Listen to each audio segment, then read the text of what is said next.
یہ بات بار بار عرض کرتا رہتا ہوں کہ اپنی سوچ کا رخ جو ہے وہ تبدیل کرو. سوچ کا رخ اس طرح تبدیل کرو کہ کوئی بھی انسان ایسا نہیں جو ہر وقت کچھ نہ کچھ سوچ نہ رہا ہو. ہے کوئی؟ ہر وقت دماغ میں کچھ نہ کچھ خیالات آتے رہتے ہیں کہ نہیں؟ اور فضول خیالات آتے رہتے ہیں بسا اوقات، جن سے نہ کوئی فائدہ، جن سے نہ کچھ راحت، نہ کوئی آرام، بس خیالات ہیں چلے آ رہے ہیں. ایک طوفان ہے خیالات کا، ادھر سے ادھر، ادھر سے ادھر. کبھی گھر کا خیال آ گیا، کبھی دفتر کا خیال آ گیا، کبھی اپنے پیسے کا خیال آ گیا، کبھی خیالات میں مگن ہے انسان ہر وقت. کتنے خیالوں سے تمہیں فائدہ پہنچا ہے ذرا اندازہ کر کے دیکھو. کتنے خیالات صبح سے لے کے شام تک دماغ میں جو خیالات آ رہے ہیں، ان میں سے کتنے خیالات ایسے ہیں جن سے کچھ تمہیں فائدہ پہنچ رہا ہے، دنیا کا یا آخرت کا؟ اکثر و بیشتر نظر آئے گا کہ فضول خیالات، اکثر و بیشتر یہ نظر آئے گا ایسے ہیں جن سے کوئی فائدہ نہیں پہنچ رہا. بس ایسے ہی رو ہے خیالات کی، ادھر سے ادھر بھٹک رہی ہے، ادھر سے ادھر بھٹک رہی ہے. اس خیالات کی رو کو تھوڑا سا بدل کے دیکھو. کس طرف؟ اپنے پروردگار کی طرف. کہ دیکھو میرے پروردگار نے میرے لیے کیا کچھ نعمتیں دے رکھی ہیں مجھے، کس طرح مجھے زندگی عطا فرمائی، کس طرح مجھے آنکھیں عطا فرمائی، کس طرح مجھے کان عطا فرمایا، کس طرح مجھے بینائی عطا فرمائی، کس طرح مجھے صحت عطا فرمائی، کس طرح میں صحت مند زندگی گزار رہا ہوں، کس طرح مجھے اللہ تعالیٰ رزق دے رہا ہے، کس طرح مجھے راحت اور آرام مل رہا ہے.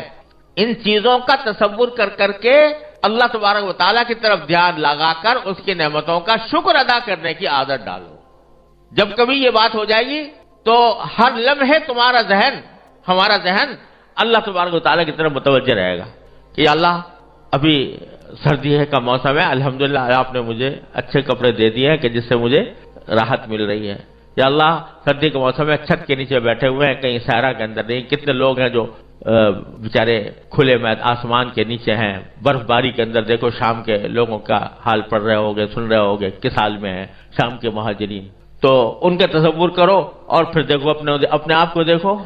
ان کے مقابلے میں روٹی انہیں میسر نہیں آ رہی ہے، رات کو سر کے اوپر چھت نہیں ہے، برف باری سے بچنے کا سامان نہیں ہے، کھانے کے لیے بچوں کو کھلانے کے لیے کوئی چیز نہیں میسر ہے.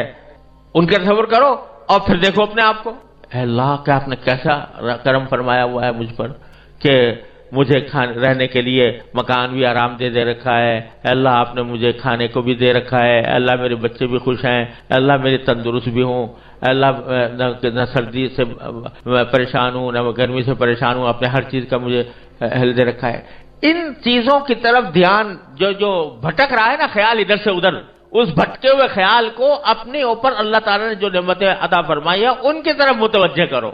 جتنا اس طرف متوجہ کرو گے اور اس پر اللہ تعالیٰ کا شکر کرو گے، اللہ تبارک و تعالیٰ کے شکر کی عادت ڈالو گے، اتنا ہی اللہ تبارک و تعالیٰ سے قرب حاصل ہوگا. اور جب اللہ تعالیٰ سے قرب حاصل ہوگا تو یہ مال کی محبت، یہ جاہ کی محبت، یہ شہرت کی محبت، یہ منصب کی محبت، یہ سب ہیچ در ہیچ نظر آئیں گی. کوئی منصب، کوئی عہدہ، کوئی شہرت، یہ سب ہیچ در ہیچ ہو جائیں گی جب اللہ تبارک و تعالیٰ کے ساتھ یہ تعلق قائم ہوگا. تعلق مع اللہ تبارک و تعالیٰ سے محبت کا تعلق جو قائم ہو جائے گا. اس کی نعمتوں کو سوچو گے، اس کے ساتھ محبت پیدا ہوگی. محبت پیدا ہوگی، اللہ تعالیٰ سے قرب بڑھے گا. قرب بڑھے گا تو اللہ تبارک و تعالیٰ تمہیں اپنا صحیح معنی میں بندہ بنا دیں گے. پھر یہ جو دنیا بھر کے خیالات اور گناہوں کے وسوسے آتے ہیں وہ انشاءاللہ رفع ہو جائیں گے. پھر دنیا کی مال و دولت اور راحت اور عزت اور شہرت اور منصب اور یہ سب چیزیں جو ہیں یہ ہیچ در ہیچ ہو جائیں گی. اللہ تعالیٰ اپنے رحمت سے عطا فرماتے ہیں. حضرت شیخ عبدالقادر جیلانی رحمۃ اللہ علیہ کی طرف منسوب ہے کہ ان کو سنجر ایک جگہ تھی تو اس کا سلطان تھا، اس کا بادشاہ تھا. تو وہ حضرت شیخ عبدالقادر جیلانی رحمۃ اللہ علیہ کو اس نے پیغام بھیجا کہ میں اپنے سارے سنجر کی سلطنت جو ہے وہ آپ کو پیش کرنا چاہتا ہوں، آپ اس سلطنت کے مالک بن جائیں اور سلطان بن جائیں. یہ پیشکش کی پوری سلطنت کی بادشاہ نے. اللہ تو حضرت شیخ عبدالقادر جیلانی رحمۃ اللہ علیہ نے جواب دیا، وہ کسی نے نظم کیا ہے کہ چوں چتر سنجری رخ بختم سیاہ باد، در دل اگر بود ہوس چتر سنجرم. سنجر اس ملک کا نام تھا، اور اس کے بادشاہ کا جو تاج تھا وہ سیاہ رنگ کا تھا، سیاہ رنگ کا تاج. سیاہ بھی خوبصورت ہوتے نا، بعض اوقات ایک سیاہ چیز بھی خوبصورت لگتی ہے، تو اس نے سیاہ رنگ کا تاج بنا رکھا تھا، تو وہ سنجر کا تاج تھا. تو مولانا فرماتے ہیں حضرت شیخ عبدالقادر جیلانی، چوں چتر سنجری رخ بختم سیاہ باد، در دل اگر بود ہوس چتر سنجرم، زانگاہ کے یافتم خبر از نیم روز نیم شب، زانگاہ کے یافتم خبر از ملک نیم شب، من ملک نیم روز بتانگے نمی خرم. وہ جو سلطنت تھی سنجر کی، اس کا ایک علاقہ تھا جس کو نیم روز کہلاتے تھے. نیم روز، نیم روز کے لفظی معنی فارسی میں ہوتے ہیں آدھا دن. تو اس نیم روز کی سلطنت پیش کی تھی حضرت شیخ عبدالقادر جیلانی رحمۃ اللہ علیہ کو. تو فرمایا کہ اگر میرے دل میں سنجر کے تاج کی ذرہ برابر بھی خواہش ہو تو میرے قسمت کا چہرہ اللہ تعالیٰ سنجر کے تاج کی طرح سیاہ کر دے. اگر میرے دل میں سنجر کے تاج کی ذرہ برابر بھی خواہش ہو تو اللہ میاں ایسا ہی میرا بخت، میری قسمت ایسی سیاہ کر دے جیسے سنجر کا تاج ہے.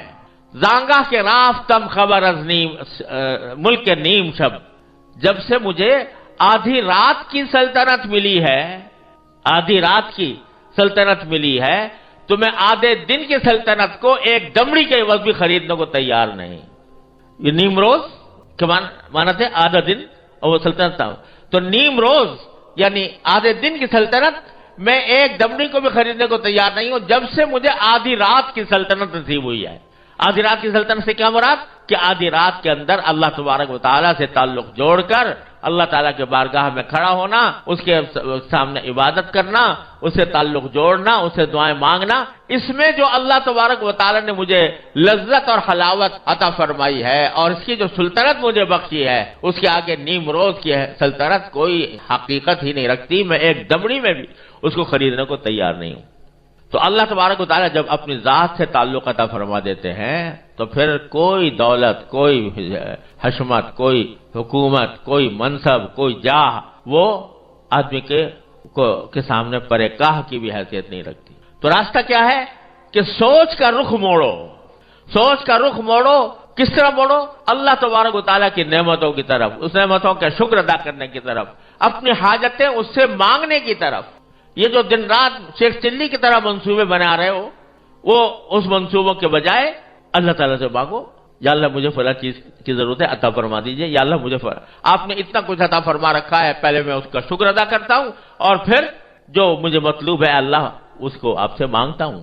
اسی لیے دعا کرنے کا جو بہتر طریقہ بزرگوں نے بتایا ہے اور نبی کریم صلی اللہ علیہ وسلم سے ثابت ہے، وہ یہ کہ آدمی دعا سے پہلے شکر ادا کرے.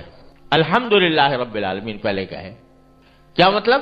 کہ اگر صرف بغیر اللہ تعالیٰ کا شکر کیے حاجت مانگو گے اللہ تعالیٰ سے تو گویا ایک طرح سے کہیں اس میں شائبہ پیدا ہوتا ہے شکوے کا، جیسے میرے پاس کچھ ہے تو ہے نہیں، میں مانگ رہا ہوں، آپ سے مانگ رہا ہوں. لیکن پہلے شکر ادا کر لو کہ جو موجودہ نعمتیں ہیں ان پر شکر کر کے اعتراف کر لو کہ اللہ آپ نے مجھ پر بہت نعمتوں کی بارش کر رکھی ہے، ساری تعریفیں آپ کی ہیں، سارا شکر آپ کا ہے.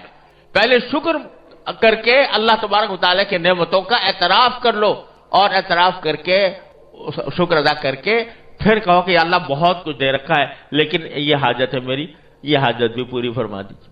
تو پھر دیکھو وہ ایک طرف شکر کے نتیجے میں ایک شکر کی عبادت تم نے ادا کر دی اور اللہ تبارک و تعالیٰ کے سامنے اپنی حاجت بھی پیش کر دی. تو دونوں چیزوں سے تمہارا تعلق اللہ تعالیٰ سے مضبوط ہو جائے گا، شکر سے بھی اور دعا سے بھی.